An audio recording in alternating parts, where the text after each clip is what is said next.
rais amemteua mtoto wake Wanu Hafidh Amili kuwa naibu waziri wa elimu.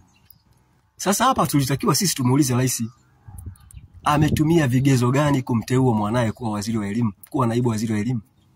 Rais ametumia vigezo gani kumteua mtoto wake kuwa naibu waziri wa elimu?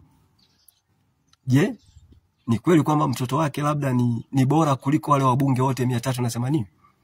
Ni kweli kwamba mtoto wake ni msomi sana? Sasa tujiulize kwamba mtoto wake ana sifa gani za ziada yani mpaka yapewe cheo cha naibu waziri wa elimu. Hilo swali la kwanza. Lakini swali la pili, kama mnakumbuka, Wizara ya Habari ina manaibu waziri wawili.